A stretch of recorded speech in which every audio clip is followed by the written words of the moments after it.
السلام عليكم البنات، كي دايرين؟ لاباس بخير؟ كلشي مزيان؟ كي دايرين نتوما؟ مرحبا بكم من جديد في القناه.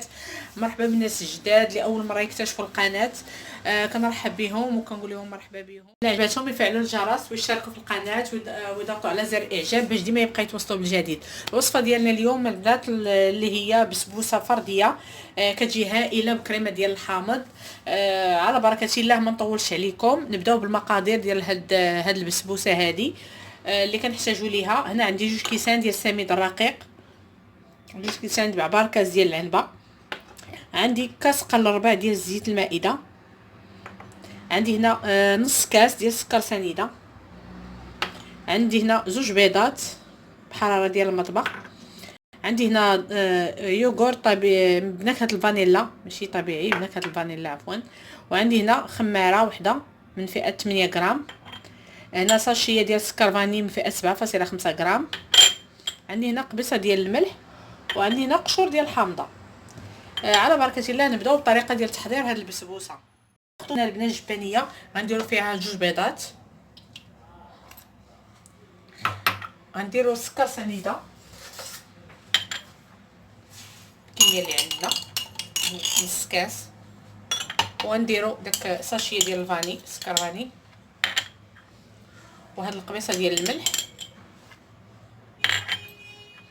وغنديروا هاد القشور ديال الحامض حتى هما،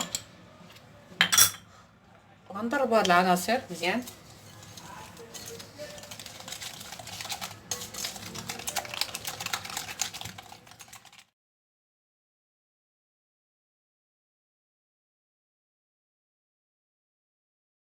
غنضيفوا لهاد الخليط البنات غنضيفوا الزيت ونعاودو نحركو من جديد.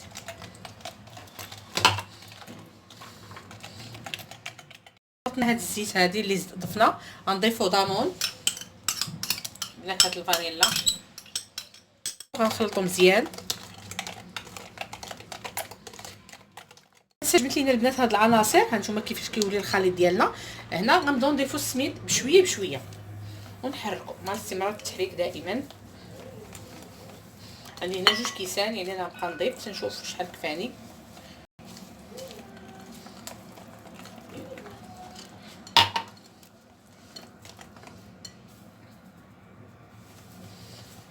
يعني الخليط غياخد لينا تقريبا 2 كيسان،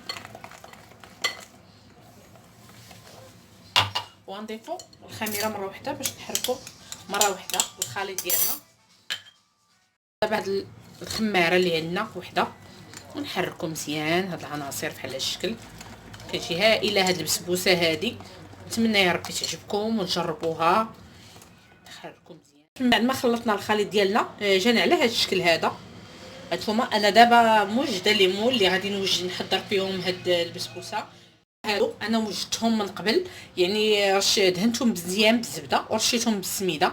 اختاريت هاد الليمون العجيب هذا من الحجم الصغير، يعني القطر ديالو تقريبا 10 سنتيم. يعني نتوما يعني لكم اختيار في القطر اللي بغيتو. هادو كيجيو زوينين، يعني فرديين، يعني متولين حتى في المنظر ديالهم، كيجيو راقيين في المظهر ديالهم، زوينين وصغار، يعني حتى الحجم ديالهم زوين صغير. دابا غناخذوا الوحيده، يعني ما غاديش نخويو الخليط كامل، غنبقاو نخويو كل وحيده تقريبا فيها معلقه من هاد الخليط ديالنا هكا على هاد الشكل، يعني حتى مازال غيتزادوا شويه يتنفخوا لينا. غنديروا غير هاد القياس هذا على هاد الشكل، وكنسرحوا هكا مزيان على هاد الشكل. غنبقاو نديروا حتى نكملوا هاد الكميه كامله، نديروا بحال هاد الشكل هكا مع معلقه وحيده. نشوفوا حنا عينينا ميزاننا، يعني ما عنديش نديروا بزاف، مازال غادي تنفخ لينا وتزاد شي شويه في الحجم بحال هاد الشكل.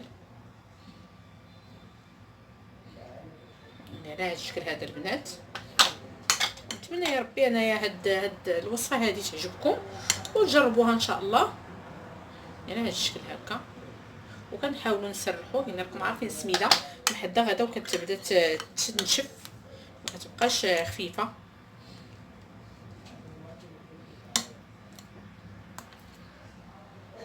كنسرحوا بحال هاد الشكل هكا بحال هكا. يعني نبقاو على هاد المنوال هذا تنكملوا الكميه اللي عندنا كامله ونرجعوا من بعد ان شاء الله. كميه كامله هكا درتها في ليمون. تقريبا هاد الكميه هادي، هاد المقدار هذا اللي درت ديال هاد المقادير اللي درنا كيخرج لينا هنايا عطاني 14 بسبوسه فرديه. يعني هذا هو القياس اللي كيخرج. دابا غنديروها في الفران يكون مسخن، نقصوا عليها البوطه ونخليها طيب على خاطرها خاصها تجي شويه اللون ديالها ذهبي، ما نخليوهاش تحمر بزاف. من بعد ما خرجناهم من الفران على هاد الشيء هذا كيكونوا ذهبيين كنبداو نزولوهم بشويه بشويه، هما دغيا كيتحيدوا معانا، يعني هانتوما على هاد الشكل نحيدوهم هما باقيين سخانين باش نرجعو نزينوهم ان شاء الله.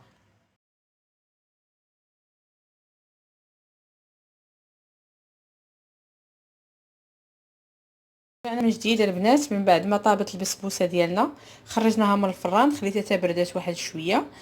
زينتها هنا بكريمه ديال الحامض. كريمه الحامض نتوما عارفين ديجا حضرناها في فيديو سابق، غتلقاو الرابط ديالها في صندوق الوصف ان شاء الله. وبالنسبه للتزيين انا اختاريت نزينها بهاد الاشكال هادو، كل وحده يعني كل وحدين زينتهم بهذا الشكل بانواع ديال الشوكولات هكا كيف كتشوفوا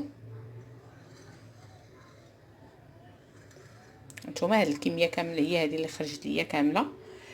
نتمنى يا ربي هاد الوصفه هذه تنال الاعجاب ديالكم وتجربوها، كتجي زوينه بزاف. هانتوما كيف كتشوفوا خفيفه زوينه وسميده، كتعجبنا في بزاف ديال الوصفات.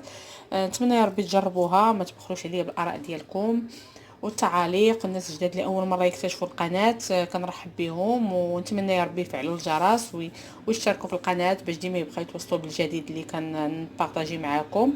شكرا لكم وشكرا على المتابعه وشكرا على الدعم. خليتكم على خير ونتلاقاو ان شاء الله في وصفه قادمه ان شاء الله. شكرا لكم، مع السلامه.